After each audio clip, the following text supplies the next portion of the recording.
Hello everyone, my name is Malcolm Katzen. I am the elementary music teacher at Citrus Ridge Civics Academy in Davenport, Florida, part of Polk County Public Schools. I have been there for 4 years now, and I used to also be the middle school choir director, in addition to being the elementary music teacher. This year I'm just elementary. A key piece of advice in preparing for a new school year is knowing where kids are going to sit on the first day and knowing the procedures that you're going to have and the rules you're going to have. So here are some of the things that I do. 1 week before school starts, we get our class rosters so we know who's going to be where, and alphabetical is always a great place to start, especially if you don't know the kids. This year I decided to be myself and weird, so I put them by alphabetical by first name. Of course, because I know my school is ever growing, it is in one of the fastest growing districts in the entire country. It's already been mixed up. It's not 100% by alphabetical by first name, but it's still fun. With the rules and procedures, some of the things that I do are as follows. All students are standing on the second tile, waiting in line for me to accept them into my classroom. This is just a sign of respect, knowing that I don't barge into their classrooms or I don't barge into their homes without being invited first. I invite them into my classroom when I know they're ready. If they're talking and being rude, then they can spend their whole music class outside, which they hate to do because they want to be doing music. They don't want to be doing rules and procedures. And I'm happy to do rules and procedures outside the room. They will just stand the whole period. That's not fun. Knowing your rules are extremely important so you don't have to look at them. I've got 5 rules and they come from Quaver. Be safe, be kind, be cooperative. Wait, no, I did that wrong. Wow. Be safe, be polite, be cooperative, be responsible, and be kind. And there's a little echo song that goes with it. If you want to practice with me, go ahead. Be safe. Be polite, be cooperative, be responsible, be kind.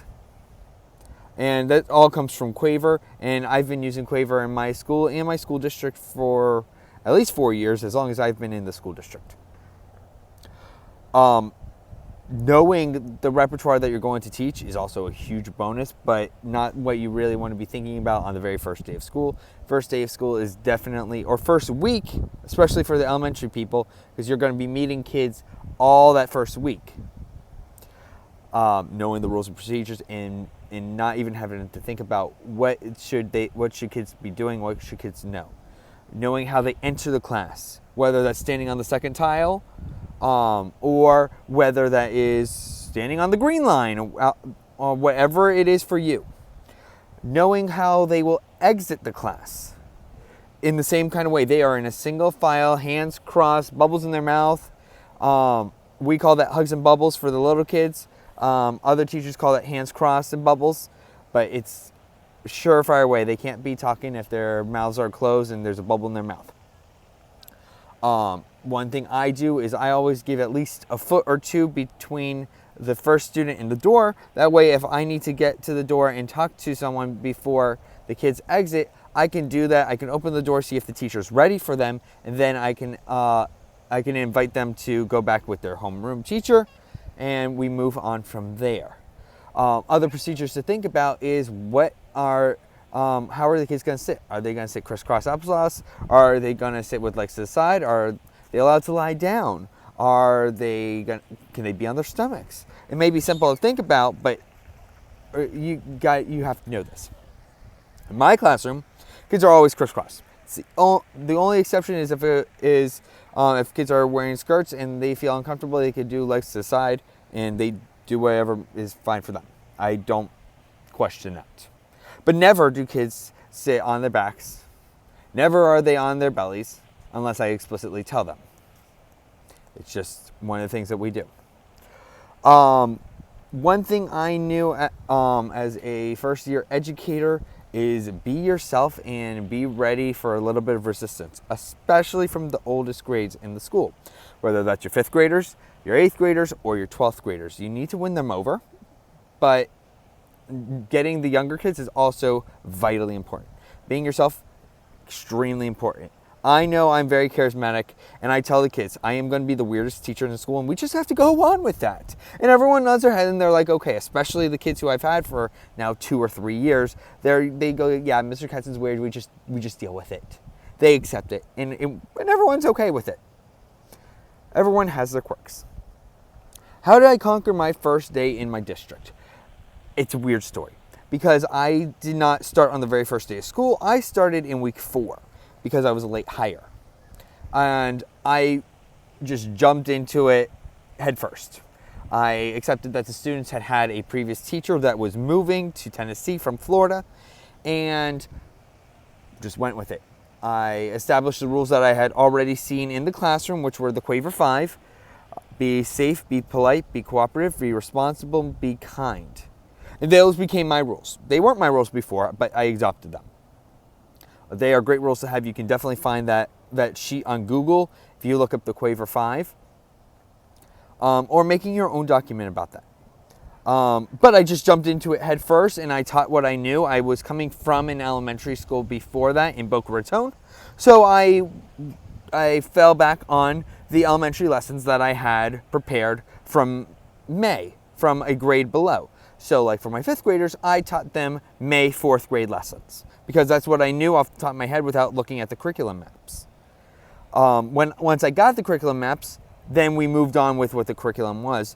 But I knew that as a new hire, I wasn't going to get that on the very first day, especially being a late hire. New hires in my district, I know, do have all that access before the end of planning week. What are some of my go-to first day of school activities? Well, I'll tell you what I've done in previous years, and then I'll tell you what I did this year. Previous years, I did something that I call the Storm. And the Storm is essentially recreating the City of Angels Choir America's Got Talent video. And they sing Africa, but they first do this storm effect. And they are on their, and they use their snapping and tapping and jumping and stomping and all these cool sound effects to make the effect of a thunderstorm. And of course, they've got electronics. I'm sure you've seen it, and if you haven't, look up their video. I think it's from 2014 or so.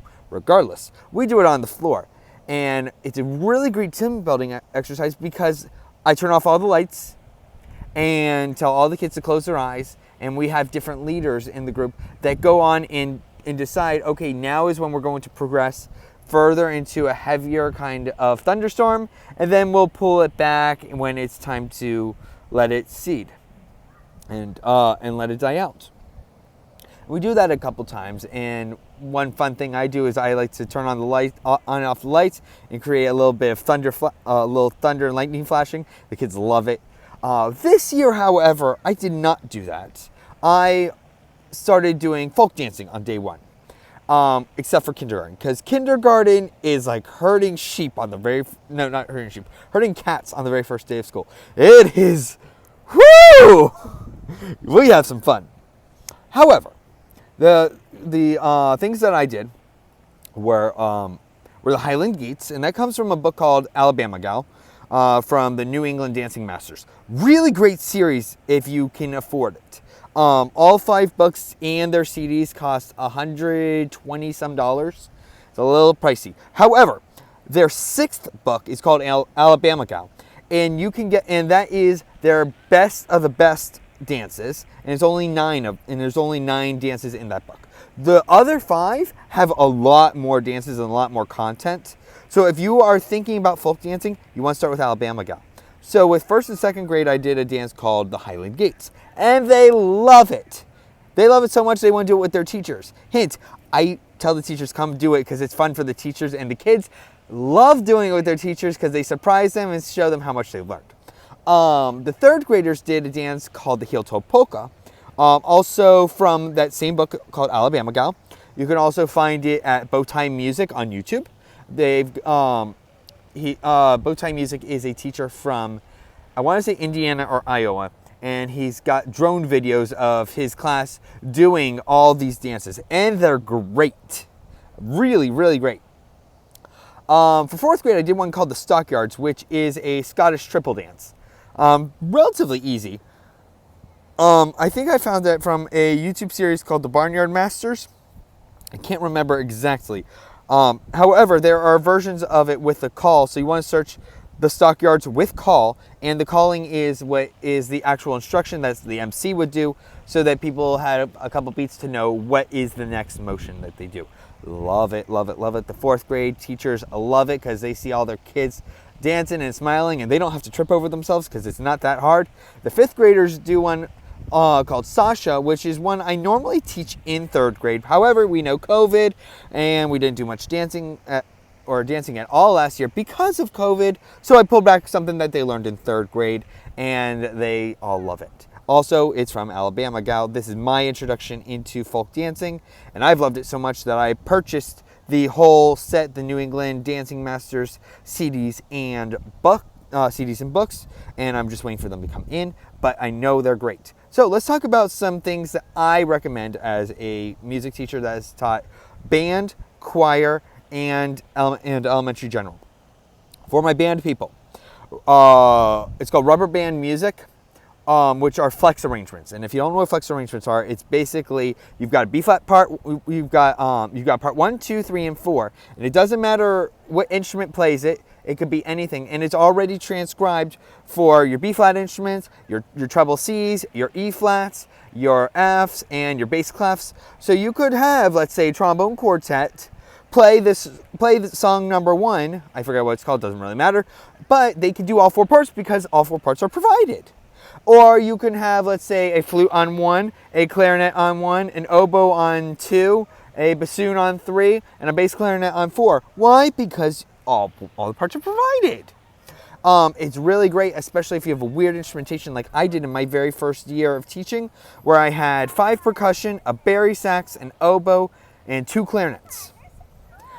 Oh my God, was it hard to find music. And finding this rubber band music was awesome because I could just say, okay, we've got percussion parts doing some stuff.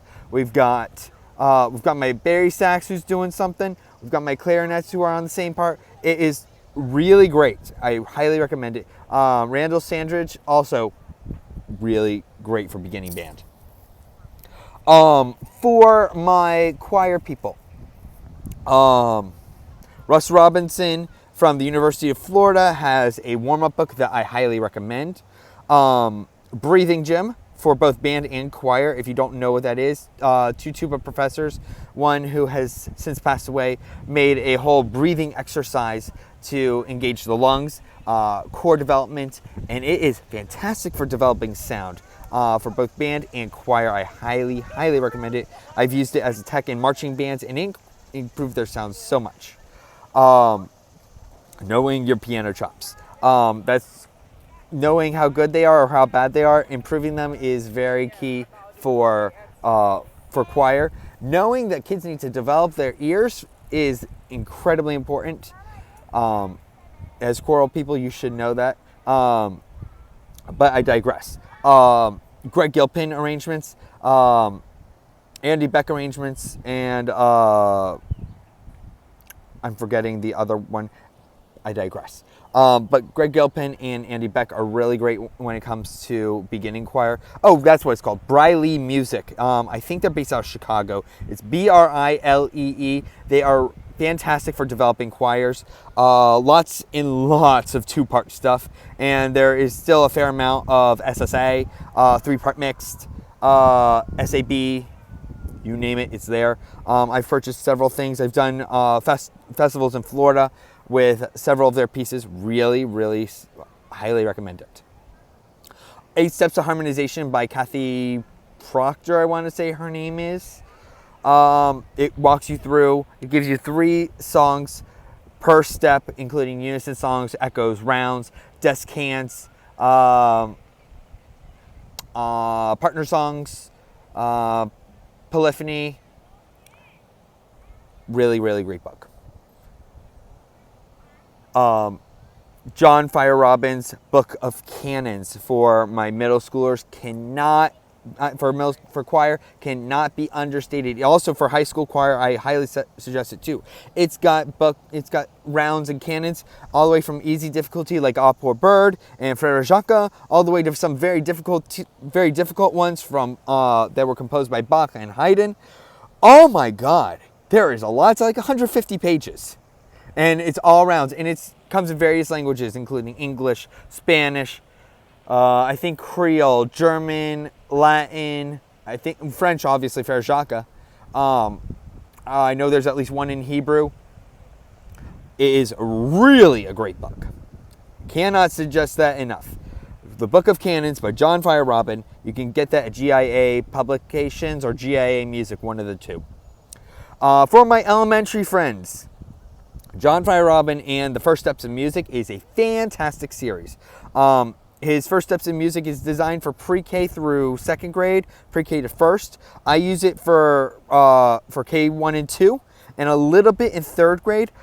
His song tales, which are sung stories, are really, really great. It really invokes the imagination. His DVD called Move It and Move It 2, which are expressive dancing, which is completely different than folk dancing. This is taking, for example, what we did today, Brahms' Waltz in A flat, and making an expressive ballet-like a dance. And we move, and like for example, we're moving, we're making circles with our hands, and then the other side, and then something I call swimmer circle, which is kind of like the breaststroke, and you come down and out and out and up, and then you make a big rainbow, and it's very artistic, and that's exactly what we want. Because we want kids to be moving and expressing themselves in all facets of music. And that is kinesthetic, and that's kinesthetic learning. So yeah, The First Steps in Music. It is fantastic. It is worth every single cent. Do you have to do it word for word from the book? No, I don't. But I mean, hush! Don't tell anyone. He's got a whole bunch of books. Dr. Feyerabend, he's from the Hart School of Music at the University of Hartford. He's got a book of echoes. He's got a book of finger plays for like your really, really little kids, like your pre-K and your pre-K 3s. He's got a book on circle games, a book on upper level song tales. So songs and stories that you sing to that are more designed for your 4th and 5th grade. For example, there's one about a barbarian. And I love it with 5th grade because it's their introduction and refresher. The music is not all about puppies and rainbows anymore. I'm sorry, it's not. You're in 5th grade. So, and they love it because so much of what they have is so happy and cheerful and, well, let's get real, okay? And now you can really see how I am as a teacher. This is exactly how I am. Really, really recommend those things. Again, the New England Dance Masters for my elementary friends. Yes, you got to get it. Or if you can only get $30, get the One Alabama Gal book. That is the best of the best. It will change your life. It is that good. If you have any other questions, please reach out to me. I would be happy to help you out. Your student president has my email address. If you ever want some live lessons from me, or want to see videos from what it looks like in my classroom in Florida, I'd be happy to do that. Just have your student president send me an email. I would be happy to help you out. If you ever want to come into a school during a spring break, hit me up. I'd be happy to let you in. For now, have a wonderful day. Reach out if you have any questions. I'd be happy to answer them. Bye-bye.